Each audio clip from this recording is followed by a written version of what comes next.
Good morning, Scott here, known as Cantaloupe to some online, and I'm bringing a video to you on a subject that's interesting to me. It might be of interest to you or someone you know, and I want to talk about the nice police. That is, the roaming idiots on the internet that decided at some point that they can demand things of people, they can expect services to be performed for them and their communities.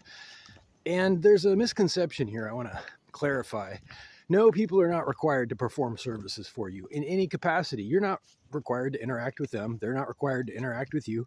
Most social platforms offer some ability to ignore people, to block them, ban them, that kind of thing, or to escalate to a moderator if you need to. But they aren't required to be nice to you, which is different than requiring people to not be disrespectful.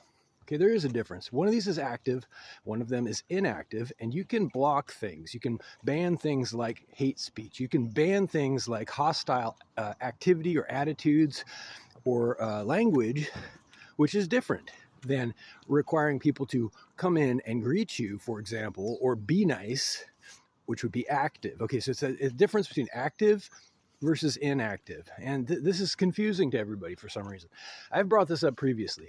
You can legitimately require people to abstain from something, to refrain from something, but you cannot demand services. You cannot demand any kind of obedience. You cannot demand any fealty or loyalty. That's up to them, first of all.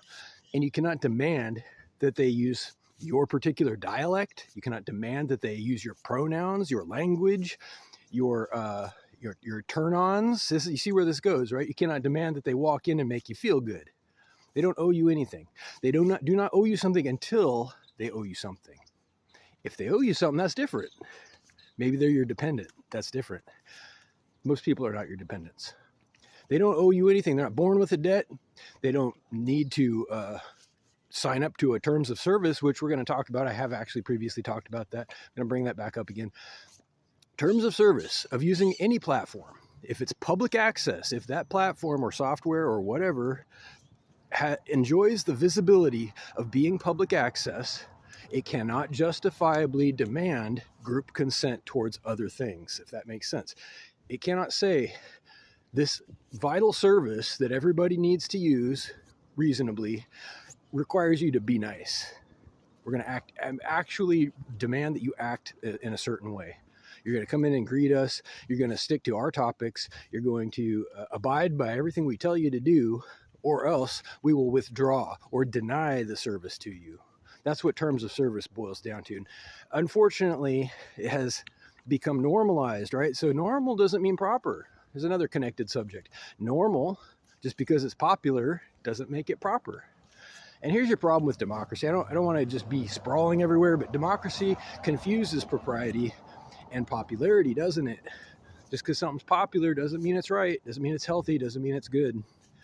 Over the years, in various places, drugs and alcohol have been wildly popular, legal, unsafe still, improper still, but democratically approved. So, final point. I don't want this to be a big, huge, long video. Are you being nice? If you are asked this question, feel free to respond however you like, but understand you're not required to be nice. You are not required to do things in general. You are, however, required to observe boundaries, which is different. You are required to keep your behavior and your language and your energy contained enough so it does not interfere, impose, or trespass into the space of other people. That's different. Okay? Reach out with questions or comments to whitehotrobot@gmail.com. Thank you.